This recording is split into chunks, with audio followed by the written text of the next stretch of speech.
একবার ডান্স করো, ঠিক হয়ে যাবে। করো ডান্স।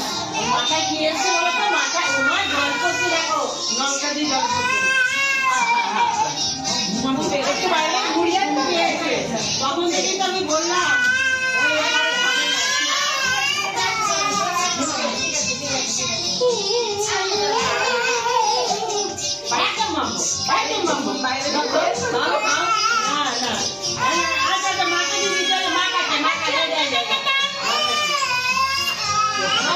মাকে